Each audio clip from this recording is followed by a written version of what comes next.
So if we would, we could call the meeting to order.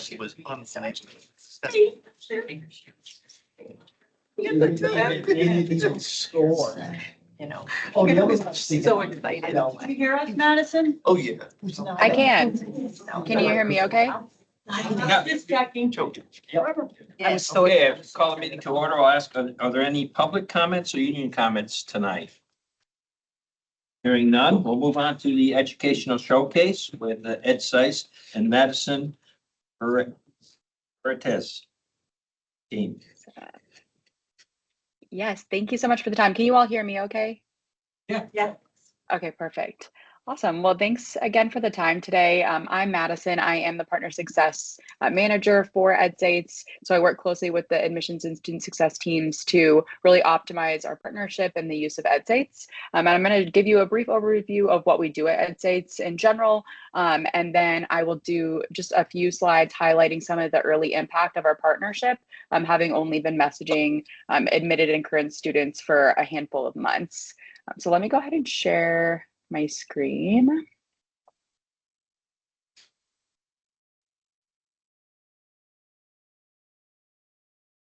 All right, it seems like that is working properly. You can see that okay, right? Okay, perfect. All right, and then feel free to stop me if you have questions, but I'll, like I said, I'll do a brief overview first. So at EdSates, we're the student voice intelligence layer really built to increase retention and enrollment. Our belief is that direct student feedback from students is really the most powerful signal of whether or not students will enroll and ultimately persist. But to date, student feedback has been hard to capture in real time and especially harder to get at scale and to kind of integrate into everyday workflows. That's really what our focus is. So a little bit about us as a company. We work with almost 300 higher ed institutions across the US, ranging from four-year public, four-year private, two-year colleges, online institutions, and we're working with over 15 SUNY partners as well. And these are a few logos of some of the institutions that we work with. Something else that's really core to who we are is that we're really built based on research, and the research of Dr. Vincent Tinto is included in that. So we're really focused on the core areas that impact students' ability to be successful. And he is one of our current advisors and is really a big part of what we do. A little bit about sort of the why. We know institutions have a lot of data about students, but less directly from students. And so our mission is really to pull in that additional layer and help focus on that student voice, which again, we think is the biggest impact on helping students be successful. We really think of EdSates as not as another tool, but as like a student voice intelligence layer that helps all your other systems be even more impactful and timely. So a little on why the student voice matters. We know, like I said, that there are so many things about students, and we also know that the outreach and interventions that folks are doing are only as powerful as the information that they're built on. And so there's a lot of factors that contribute to like student outreach and understanding how students are doing. And those are all important pieces of the puzzle, but there can be two primary issues with those like kind of historic indicators. One, that they might be lagging. So oftentimes students might show up on a report because they failed an exam or they have a financial hold, and that is helpful information to know, but often it's coming up because a problem already exists.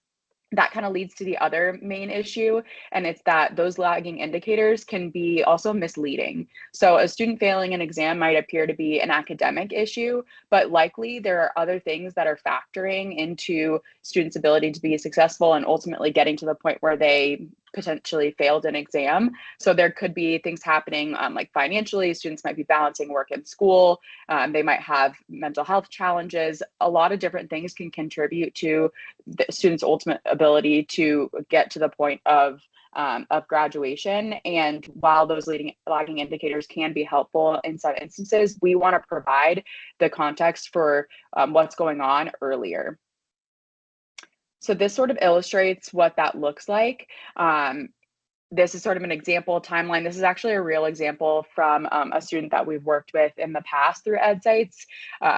This example is illustrating a current student, but we actually do very similar work with admitted students as well in surfacing core challenges before the student gets to the point where they end up not attending institutions. But in this example, the very start of the timeline here, and then at the very end, everything in white is what you're kind of seeing when you're like looking on paper at what's going on. The student enters college, you perhaps get an alert that they fail an exam, the student stops out. Everything in green is what's happening in the background to the student.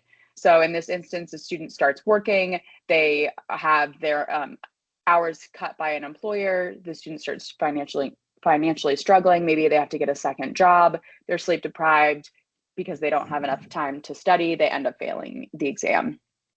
That might show up as an alert a little bit down the line through different pathways, but really what we want to do is jump in earlier. We want to identify that there is a financial struggle as soon as possible as an EdSites intervention so that staff can connect with that student, help them get connected to the right resources, and ultimately have a more positive outcome.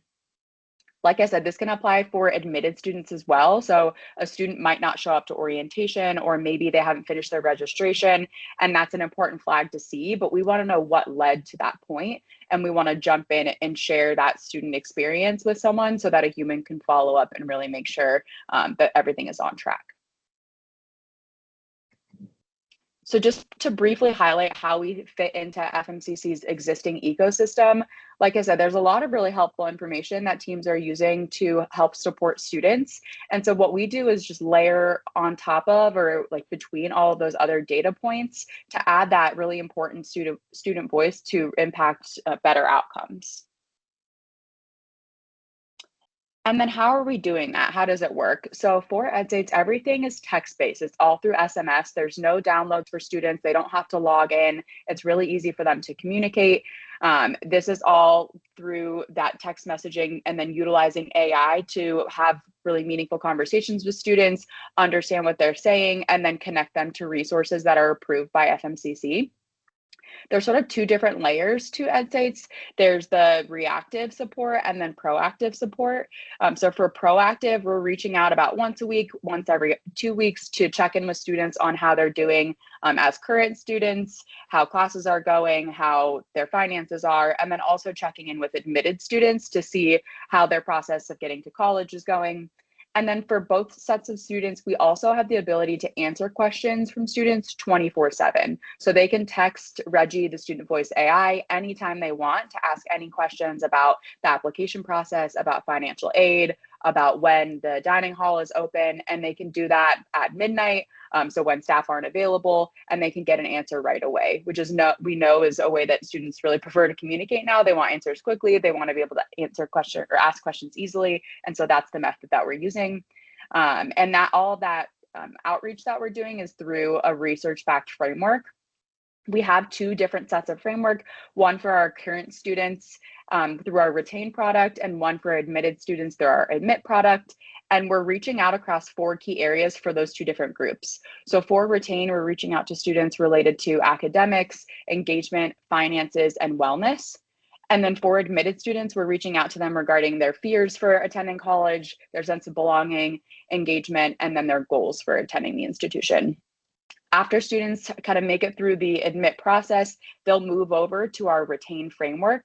So those students who have been engaging with Reggie and have been sharing about their experience kind of going into college will then have all of those insights for our retain team, the student success team, to have that knowledge into what their experience was like up until that point, what their motivations for college are, and then they'll continue to get those check-ins on the retention side to help them stay enrolled.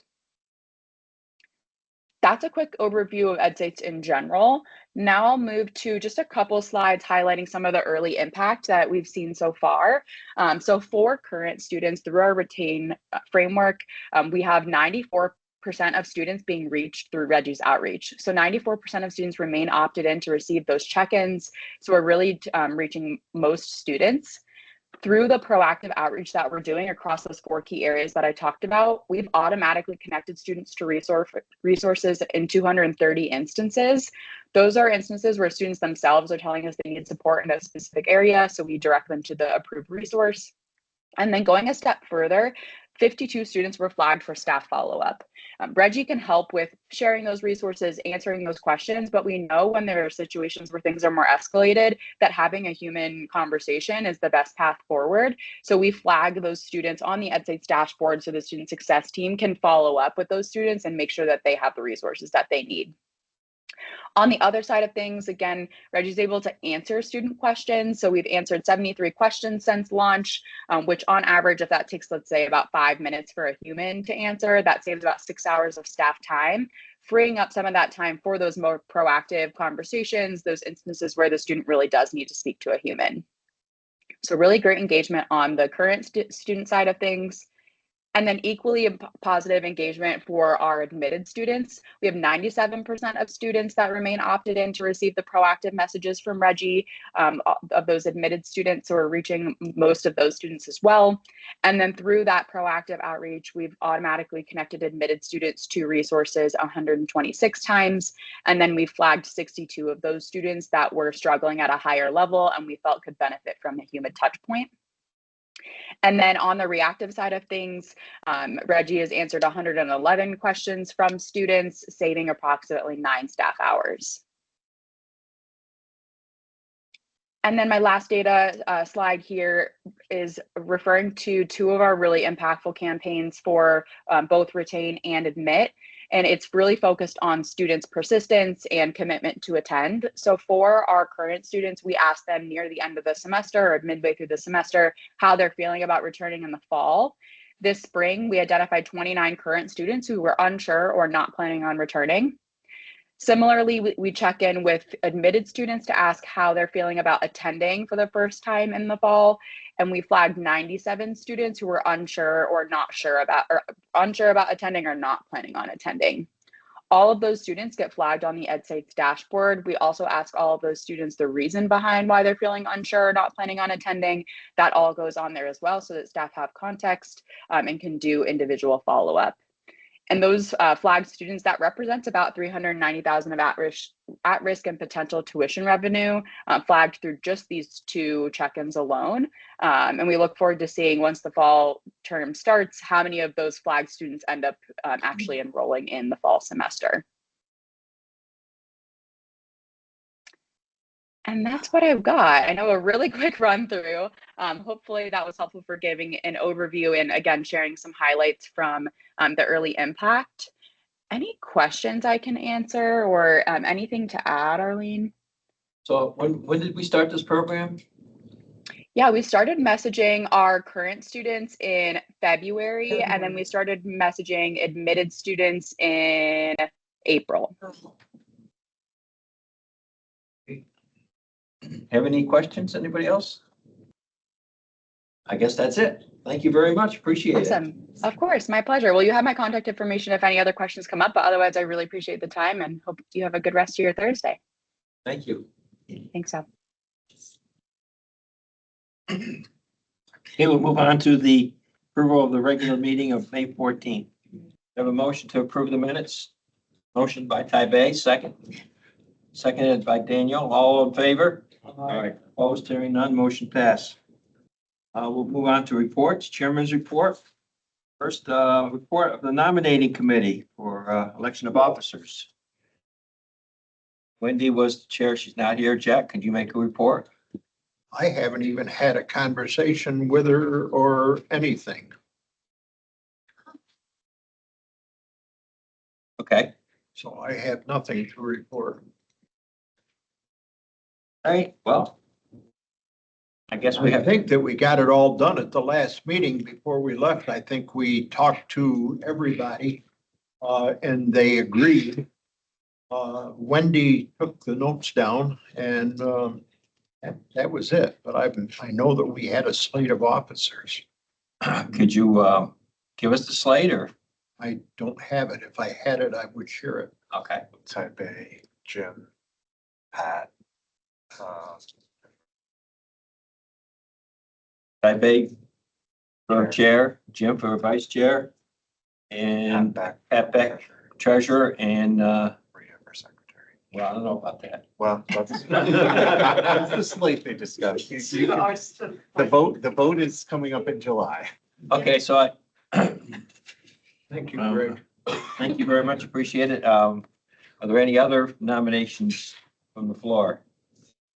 Not nomination committees closed. And we don't have to go on that. Not until July. July. Okay.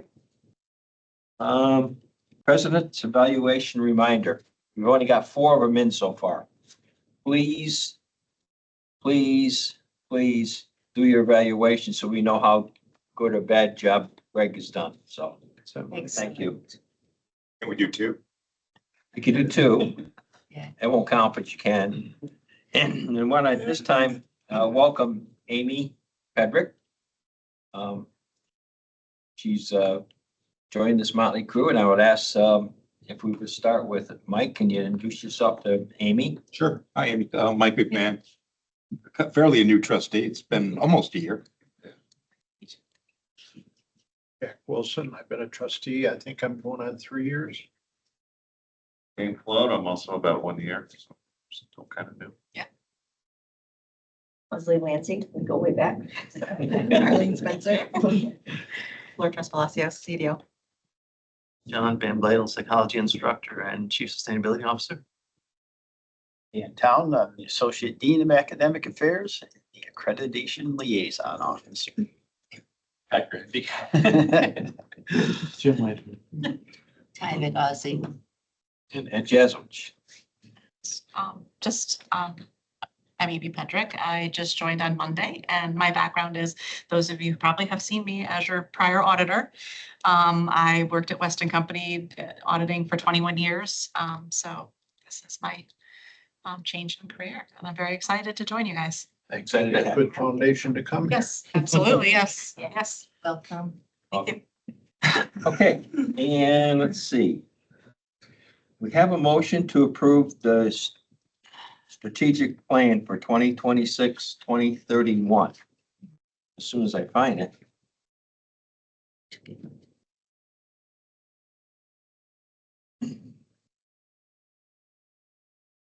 Oh. The SUNY FMCC plan for 2021, 2026 is coming to a conclusion in August 2026. For the past several months, the FMCC administration, the entire county community college has been working to develop a new strategic plan. Accumulation of these efforts has produced the SUNY FMCC strategic plan. The community college advocate advancing opportunity empowerment futures for 2026, 2031. The final draft of this plan has been reviewed by the college community. It's also been reviewed and approved by the college assembly. The president recommends the board of trustees approve the SUNY Fulton-Montgomery Community College Strategic Plan. Community college advocating opportunity, advancing opportunity, empowering futures for 2026, 2031 as attached. And that's a form of a motion. Do I have a second to the motion? Second by Ty Bay. All those in favor? Aye. Opposed, hearing none. Motion passed. I have one other thing to read up before we go on to the president's report. I'll read you this letter, which is a form letter, but I thought it'd be a good idea that we sent it to. It came today from NYCCT. As you all know, we just recently had the budget passed.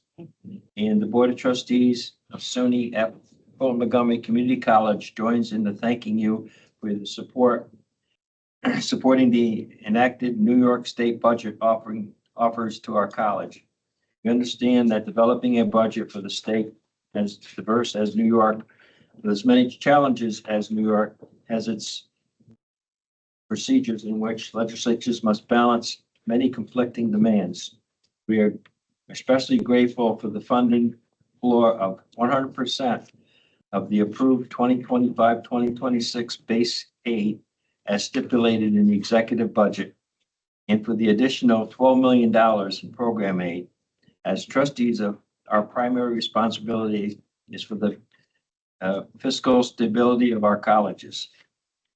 Always increased needs for developing contemporary workforce, preparing students for transfer to four-year institutions, we will be able to put an additional funding to good use for the building, the state's economy and educational prestige.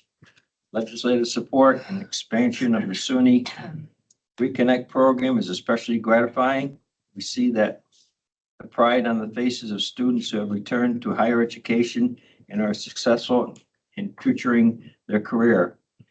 As we all know, preparing students for high needed occupations is the priority of New York. We are proud that our college can support this need of people across the state. The additional 10.7 million for our equal opportunity programs will help our colleges identify, serve students most in need. Early investment in these student strengths strengthens the state's workforce and fulfills a core community college mission, opening doors for those who might not have otherwise considered higher education. Again, we thank you for your commitment to public service, especially to the well-being of the community college in general and to the SUNY Fulton-Montgomery Community College. We will endeavor to put every dollar of the state funding to the best possible use for the benefit of all the citizens of New York. So I had letters made up to Assemblyman Smullins, Santa Barbara, Walsh, Senators Walczak and Fahey. And I thought we'd send it all from the Board of Trustees to them, thanking them for their help in the budget. And I think they did a pretty good job for us. We were a little worried there for a while. I think that will help us. Thank you. So we'll send those out. And thank you, Marie, for typing them up. And with that, I'll move on to the President's report. Chair. So again, welcome to Amy. We're very, very, very pleased to have her here with us. Also, I want to just extend congratulations to Dan Town, our most recent graduate of the Community College Leadership Academy. Yay. We've had, I believe, 6 of our administrators go through that academy since it began 3 years ago. So, and we still have 3 of them. So that's a good thing. So I want to thank Jack Wilson for attending the Fulton County Supervisors meeting on my behalf, on all of our behalfs last week. Fulton County approved our public hearing for July 13th on our budget. It's approved unanimously without even any questions. That's, I'm sure, because they saw that you were there. I don't know about that. I was going to thank you too, but I may screw me up. Oh, I didn't. And, I didn't say a word. this last Tuesday, Amy and I went to the committee meetings in Montgomery County alongside Dan. And they are moving to the full legislature, the vote on public hearing for July 28th. So this will be the earliest that we've had our public hearings in the time that I've been involved, which is good because SUNY has moved up their date and when they expect to have the county resolutions as part of our budget submission. So we're glad that the counties were willing to work with us on this, and so that is moving forward. As we've talked about in the budget development process, and as we project some budget surpluses this year, we are looking to do some additional infrastructure work. As last month we talked about the scope for the paving, turned out that we weren't going to be able to accomplish as much through the original scope, because instead of mill and fill, they're going to have to do full replacement just because of site conditions as they got into things. So we are going to apply some of our surplus to make sure that we get that full scope accomplished this year. You know, every time you drive onto this campus, you recognize that it needs to be done. So we still should get state match dollars on that. We just don't have the local county contributions on that. That's, you know, again, this is a year where we can do that, and we're happy about that. So at your places, there is a press release that SUNY put out earlier this week. The ASAP with the passing of the state budget, the ASAP program that we've been talking about for a year or so, we applied to be part of it last year. we were added this year. And so they put out a press release. We have our staff in place. They're busy recruiting their students. And so we will have that program up and running shortly. As the chair mentioned, our state, the state budget passed. It did include some modest expansion to the free community college program. For us, it really just means that it's for our nursing program, you can have a prior degree, whereas previously you could not have a prior degree. They are allowing that. They added a few other programs that we don't offer, and we hope that continues as things go along. The one sort of sour note on that program is they did expand the program to the tech sector that offers associate degree programs. They tried to do that last year. It didn't make it through the whole negotiations process. This year they did add that in. So, you know, it increases our competition a little bit when it comes to that program, but still, we're not going to complain. It's a good program. They did add some additional, as the chair mentioned, they have $12 million in additional aid. That is once again restricted by SUNY on how those dollars can be spent, and there are, of course, plans to submit and be approved. And it's not a really big amount of money for us as FMCC, but we will always take more money than less. So again, I'm not complaining about that. The rest of the budget, you know, relatively good for SUNY, good for community colleges. Certainly not outstanding. And I know I'm probably not supposed to say that, but it's not, we're harmed in the passing of this budget. So that is a positive. You will read press releases about historic investments by the state in higher education, and that is probably true if you're in certain facilities and sectors. So that concludes my report, Mr. Chair. I'm happy to, yes, ma'am. This $12 million is only for us or divided among every community college? Every community college. Our slice of that pie is what, Pat? Very About little, huh? 50,000. I think it's 125,000. 125,000. 75. That's right, 50 and 75. 50 is unrestricted, 75 is restricted. So it's It's better than $125,000. nothing. It is. It's better than None. you know, a spit in the eye. It's we will definitely put that money to use. Paving.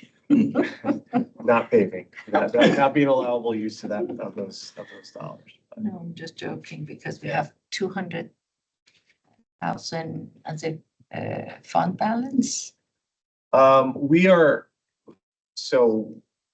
We would not be drawing on the fund balance for that, but what that would mean is that we wouldn't be adding that money to the fund balance. So it's surplus dollars. Revenue is ahead of where we budgeted it to be this year. And we have certain areas that are underspent significantly. We had I hesitate to even say this because the year's not over, but we've had a better health insurance claims year than we've had in the last 2 years. So money that we had, you know, budgeted to, you know, to take care of potential claims that didn't materialize. Those are the funds that we would utilize for paving. The alternative would be that, you know, we would put them in the fund balance. Yeah. But, you know, our fund balance is extraordinarily healthy right now. It's Thanks to you. no, it's a team effort. It is not thanks to me. I know it's team effort. You're right. And I appreciate you give credit to everybody, but you're the leader and I start from you and then the rest of them. thank you. Thank you. Okay. We'll move on to, we have no student trustee report tonight. It's in your packet. Foundation report. Yes, thank you, Mr. Chair. Corridor Gallery, I held the last show of the year and then they have the reception on May 6th. And for year 2026-27, fall semester will begin with one of our previous professor, Joe Chapin, which he was the director of the art department as well as the gallery. The second show will feature Valerie Carrigan, which she is printmaker and book artist. Valerie, at the present time, she is the assistant professor of studio art at Bryan University. Spring of 2027, first show will be FMCC,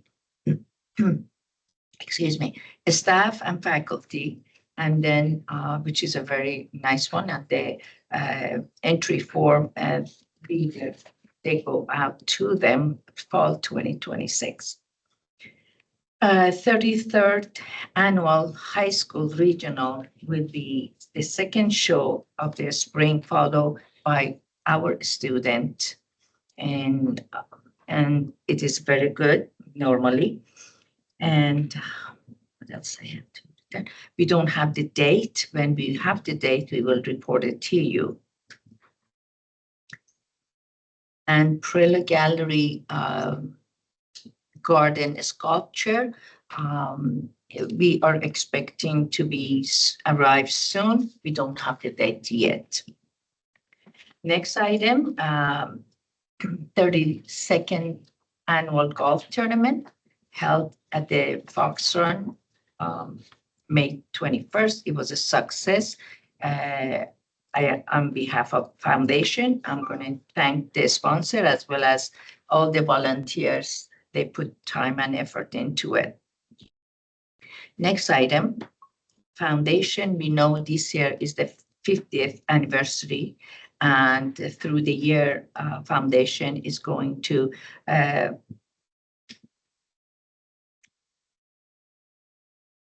celebrate with different occasion, like distinguished alumni dinner, as well as turf soccer field opening. I don't have the date for that either.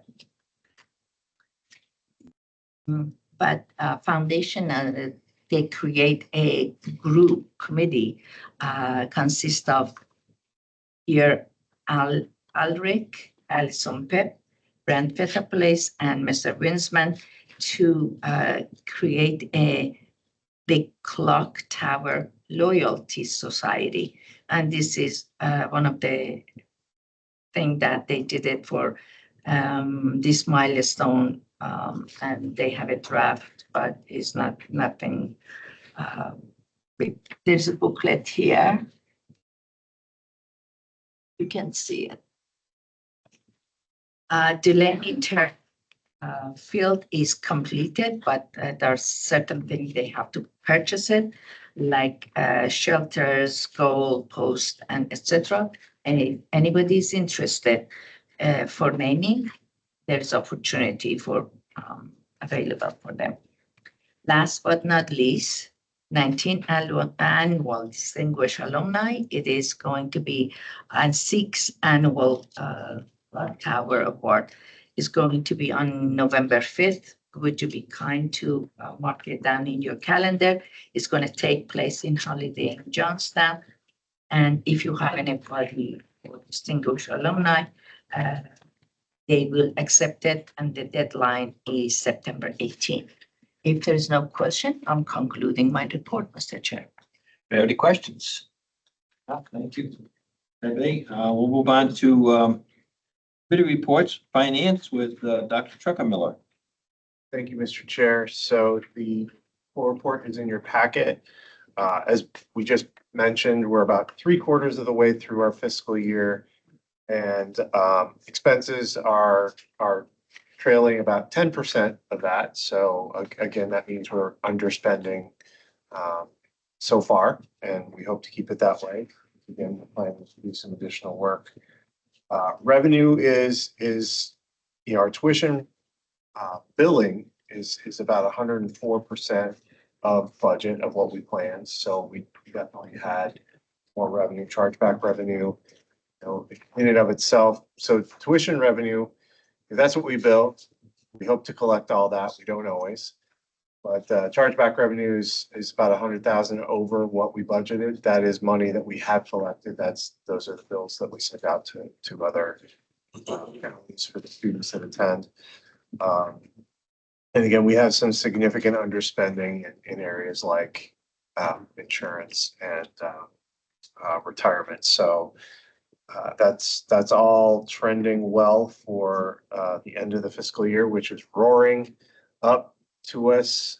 It'll be here before you know it. Our fiscal year, I know you all are aware, is August 31st. So despite the warm, sunny weather, we are busy gearing up to wind up the year.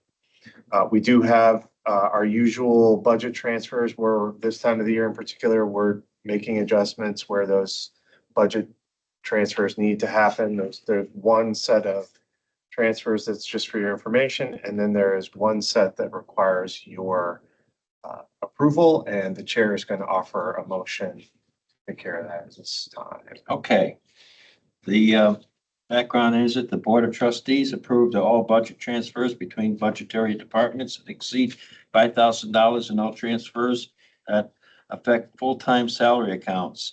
Budget transfers arise primarily for the new distribute budget funding to cover expenses. This budget transfer covers expenses related to contract services, sewage plant repairs, and instructional salaries. The president recommends that the Board of Trustees approve the 2025-2026 budget transfers listed on the attached page, and that's in form of a motion. Do I have a second? Seconded by Trustee Wilson. All those in favor? Aye. Opposed? Hearing none, motion passed. Done? Unless there are questions, sir. Are there any questions for our Dr. Chuckamiller? If not, Or pinch it. consider it tonight. We'll move on to buildings and grounds. Trustee Lantra, did the president cover all your stuff? I No, tried really hard not to. I'm almost amazed. I'm almost speechless at this particular point. Just a few items we like to highlight in the buildings and grounds report, which was in your packet, but the energy performance contract is moving along. The asbestos abatement has been completed. The old boilers are being demolished. The new chiller is on its way. It's all started the last week in May. The soccer field is complete and the finishing items are being ordered. Paving project, as the president told you, we decided not to do the milling, but to do the whole project the right way, so we can get more use out of the blacktop for years to come. Those were the things we wanted to highlight in our report. So if there's not any questions, that concludes my report, Mr. Chairman. Thank you. Are there any questions? If not, we'll move on to academic affairs. Trustee Wilson.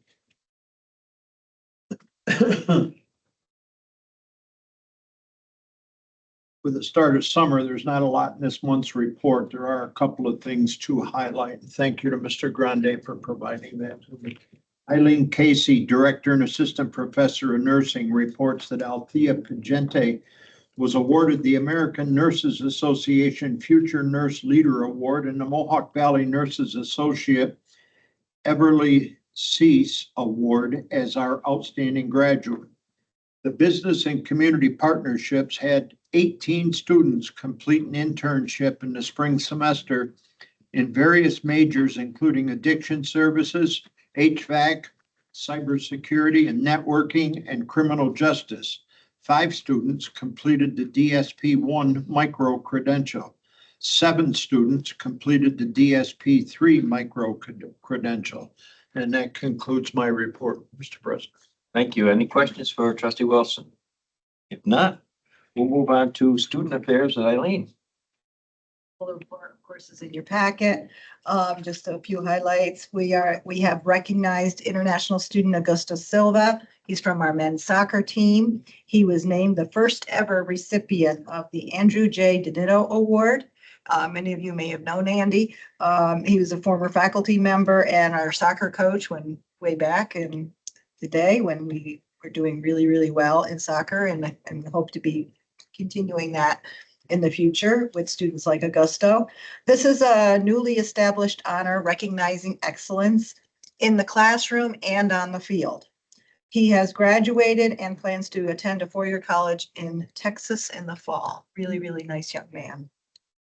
We're also wrapping up our public school programs for LPP, the Liberty Partnership, which is in the Amsterdam School District, and STEP, which is in a multi-district situation, and working with students who are interested in science and technology, et cetera. The LPP program had their high school senior send-off on May 29th with 44 senior members graduating.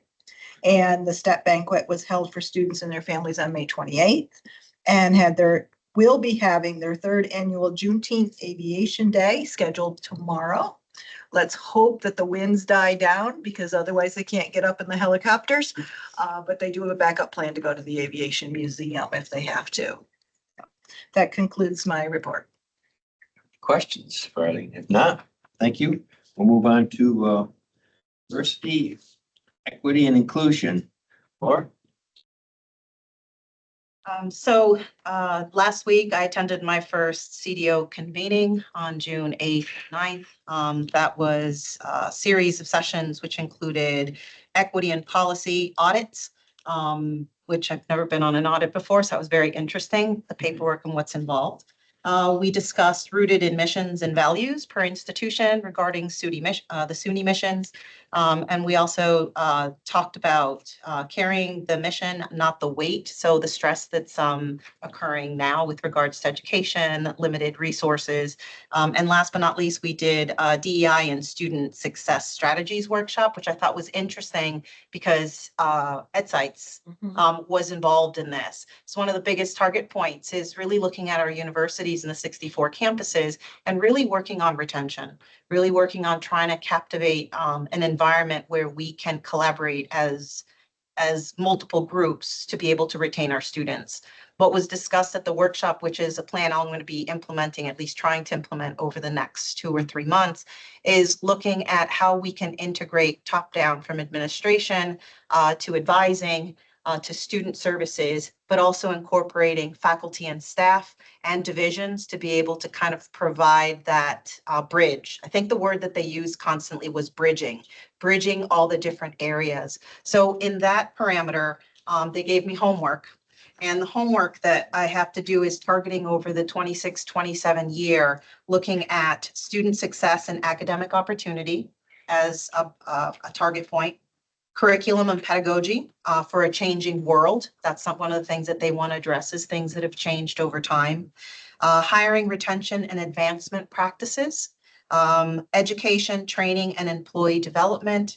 And the last one within my circle was campus climate and culture. And how this really works is going to be looking at focus groups. So over the next 2 to 3 months, I'll be meeting with each of the divisions and coming up with a plan. And then ultimately having a focal group that helps us look at what are some of the issues. I'm happy to report that I did receive from SUNY our retention rates, and they're good. They've gone up. And it was really, I was like, yay, because a lot of them were not. And so I thought this was really great. We're going to see what works and capitalize on that, and then see if we can make some fun new changes that will kind of captivate it. It was a really great session, which enabled me to really focus on the mission and values, this focus for our institution specifically, but I also learned what other institutions are doing that's working for them. And that's one of the things that is going to be a focal point. So that's my report.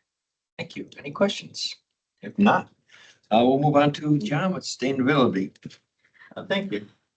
As usual, when you talk, it gets me thinking about things. So when we began today with that presentation on ecological systems theory was really interesting because it really ties in with socio-emotional education and also what I'm talking about, sustainability. So the interconnectedness between all these pieces, I think is really important to grasp. I also went to a conference from the 9th to the 11th. I went to the beach and saw dolphins and found mole crabs. And well, it was part of it. It was down in Farmingdale and we had a few different trips we could take. And I spent half my life down there. So I'm always looking to get back to the ocean. But it was much like you, it's inspiring to hear what people have to see and see what people are doing, particularly some of the younger people. And it really gives us a lot to sort of bring back to try and incorporate into the college here. By the way, the traffic, I thought it was me that had gotten worse. My perception, it's gotten worse. Even the people down there, the locals say it is. It's really intense. All right, so let's see, what do we have here? Oh, one of the things we're doing with weekly posts, we being me, the Sustainable Living Club, is I found out down there that last week was Invasive Species Week.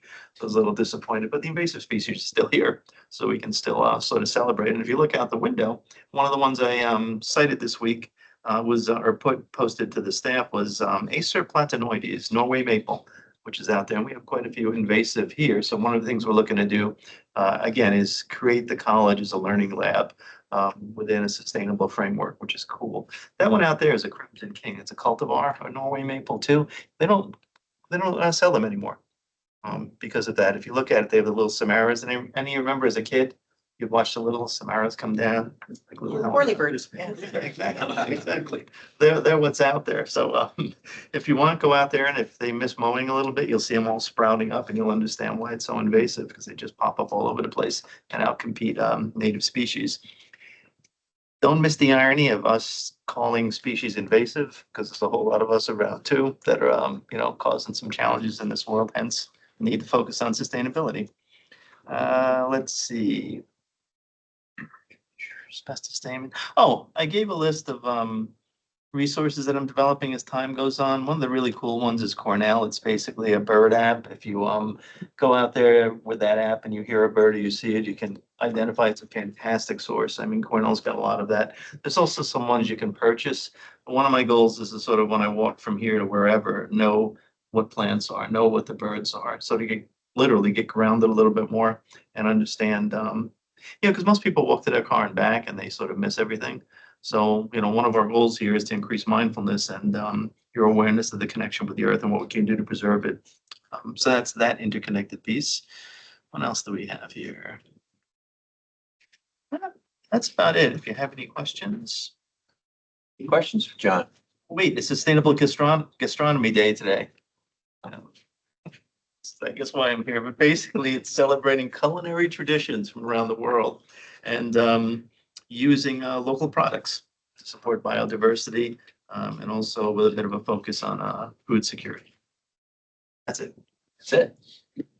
On a 2-lane interstate, I always use the 3rd lane. I have no problem with traffic. Okay, we'll move on. We'll move on to accreditation, Dan. Yep, so just following up on some stuff I've been reporting on over the last few months.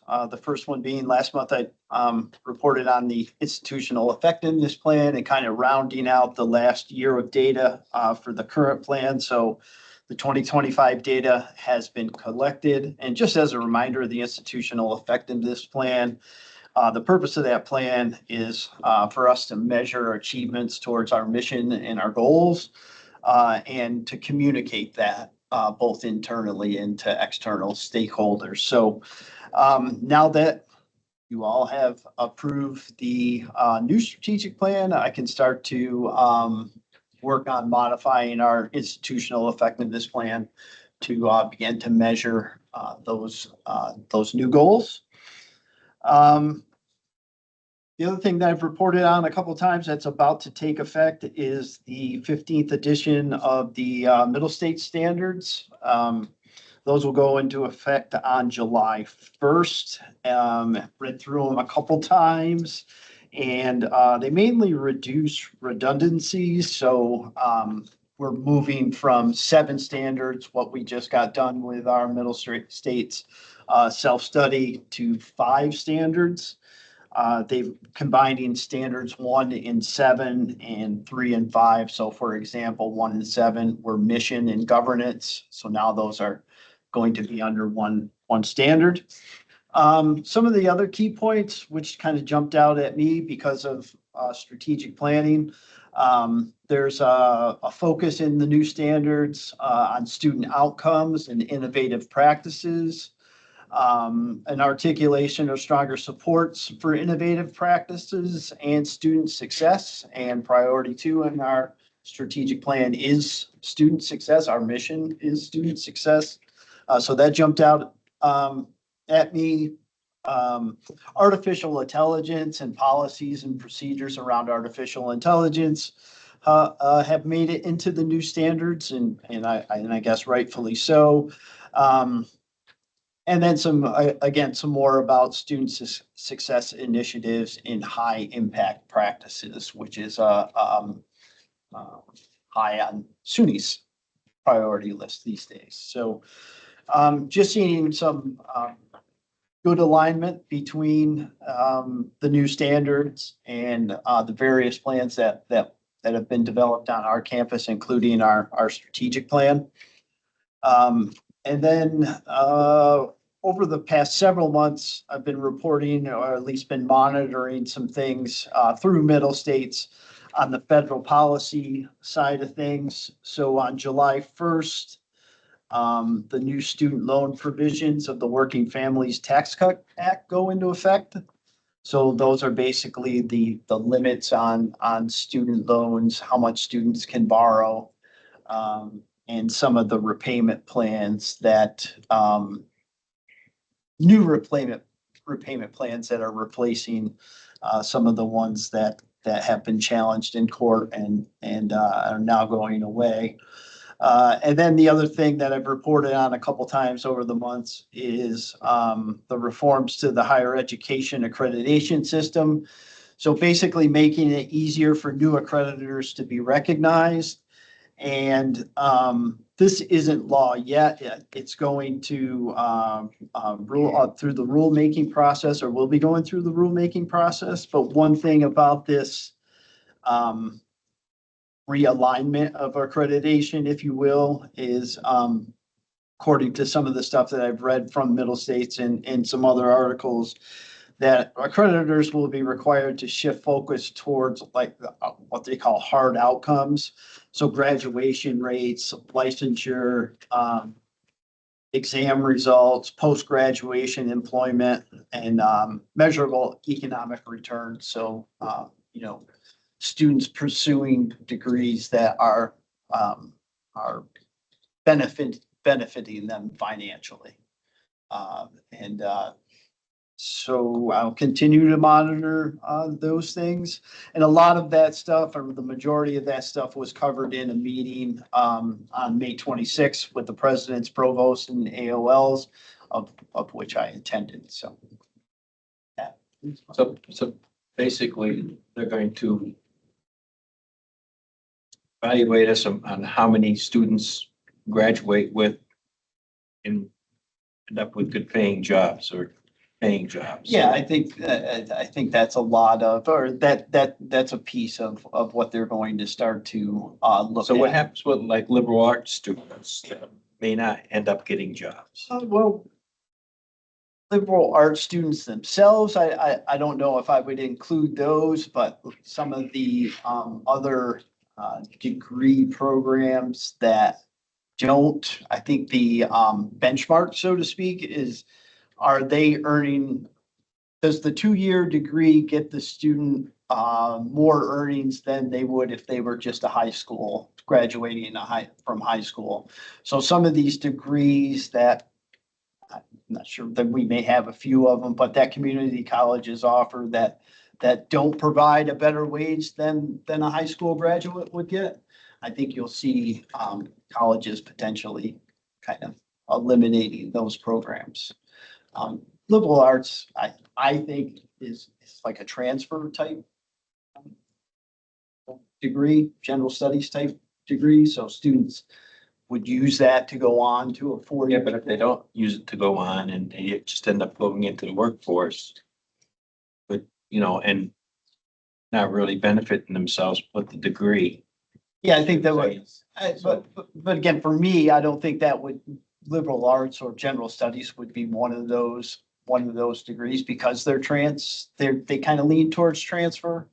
A couple of points. So SUNY's done some preliminary analysis on all the community college programs. We did not actually have any that were flagged as in danger of hitting the thresholds that they've set. And it isn't every student, it's a percentage of your students that they look at. There's a benchmark that they place. And it doesn't prevent the student from receiving federal financial aid. It limits their ability to receive loans, subsidized loans in particular. So, it's a layered approach to this. And, we do not, while we are closely watching it, we are not in jeopardy with any of our current offerings. And our outcomes tend to be pretty good, so. Okay. Any other questions for Dan? Questions? Thank you, Dan. Move on to personnel with Trustee McMahon. Thank you, Chair. Good news, speaks to the retention that you mentioned, that we have positive report, which I'll mention some of the people that are either new or they're staying, which is good. It means our culture is good, right? People are staying or they're coming. That's a good thing. So there's been some addition to transfers or promotions. Aneta Castreza, is that close? That's perfect. Oh, that's awesome. I stressed over that.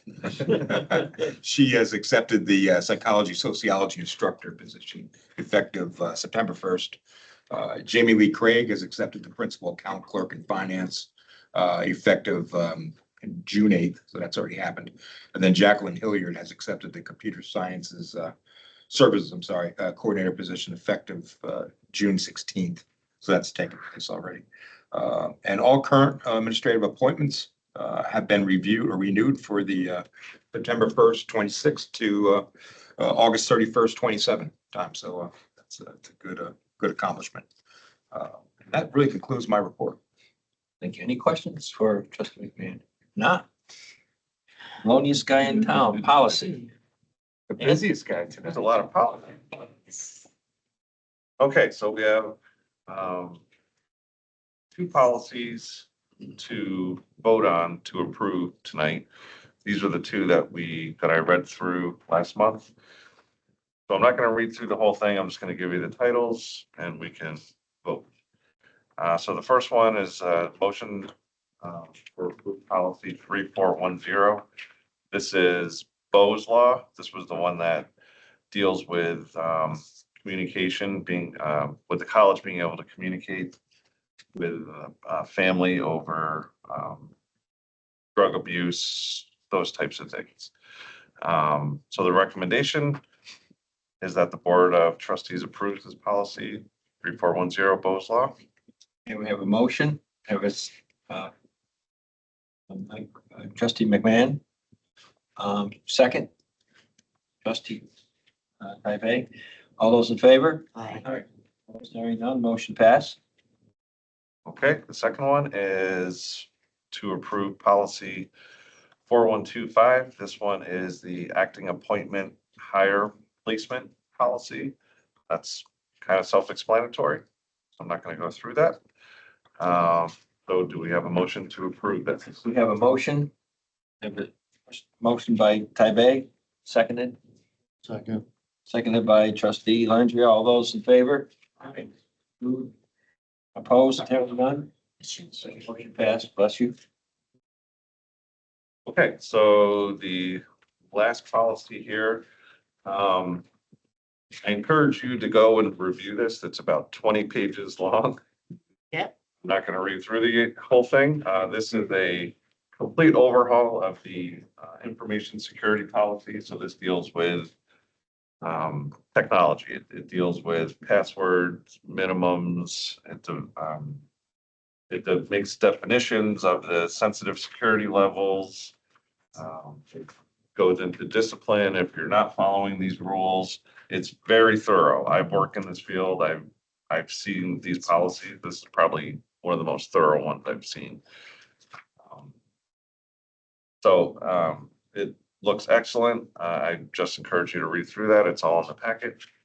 And is that something we will vote on? We'll vote on that next month.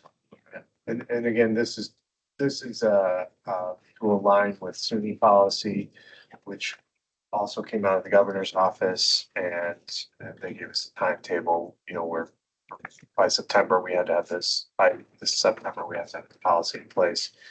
It is, as Trustee Cologne mentioned, this is a complete overhaul. We've had an information security policy in place for the last probably 10 years, but this is a significant change. And it really followed a lot of the guidelines that were provided in the SUNY policy that was approved in last fall. So, Excuse me. I assume you have separate social media and, we do, what was the other one? I think that was the major one, but sometimes they're all included in one, is why I asked. yeah, this one was very focused on information security. Yep. And what about, artificial intelligence? Do you know if there's? That policy is coming. By December 31st. Yeah, so We we, had said we have to have so some guidelines. and Dan has been meeting throughout the last academic year with faculty on AI policy, and SUNY's just kind of, I think within the last month or so, released their guidance. End of April. I think it was the very end of April that they Yeah. made that announcement. So that will be something that will be in front of this body at some point in the near future, but as Dan mentioned, it's by the end of the calendar year, we have to have that in place. So. Okay, well, that ends my report, Chair. Thank you. Any questions? If not, move on to any other business. I do have a new email address, by the way, and I'll give it to Marie. You can send it out because I got rid of Spectrum. It was too expensive. I already, and yours, and I already sent out because they all have it. Yeah, The Gmail one. Yeah, they've had it. she already sent it out. Yep. Good job. You didn't send it out, I sent it out. Good job. She was on top of that. See, that nominating committee, that's gonna work in September and July. Another just point of information, next week, we are co-hosting with Fulton County, Jack will help me get the title right, but the Adirondack Intergovernmental Agency, whatever, intermunicipal. The Inter-County Legislative Committee of the Adirondacks. Yeah, I knew he would know. What that is, when New York State back in the 60s developed the Adirondack State Park, they knew that there was going to be a lot of with local people. So they created, no, I'm lying to you, that's something totally different. Oh, forget it. They did create a secondary force in the same legislation and created the Adirondack Park Local Government Review Board. I was a member of that for about 3 years as a representative from Fulton County. When I went on that board, believe it or not, that Adirondack Park had like 600 applications, building permits or property transfers, and they just would never act onto them. Some of them, the property had changed hands 2-3 times since it was submitted. So we did get after that. We made some big headroads into it. So that was good. So they will be seeing a presentation on our cybersecurity lab. 2 faculty members in that area will be on hand to give them a tour and talk about cybersecurity programs. So some of that shows that the degree of involvement that Fulton County has in our region, and that inter-county region runs from, I don't think Montgomery County is in it. I think it runs Fulton County Fulton north County. to Canada, and it runs from the Vermont border to the Lake Ontario. And they meet every month at a different county, and I got to meet some awesome people, and I saw an awful lot of awesome stuff that goes on that you never knew. I never knew. For instance, you know that there's ICBM silos in the Adirondacks. It was what? It's a lot of, Intercontinental ballistic missile. Oh, really? yeah. Up there, What sir. are they The one up in doing? Essex County is like 4,500 acres. They even have a 5,000-foot airstrip there. And the little area is not in the Adirondack Park. It was left out. Even got UFOs up there. Yeah. Okay, do I have a motion to adjourn? So moved. Oh, those in favor? Synchronicity. Thank you all for coming tonight. Thank you.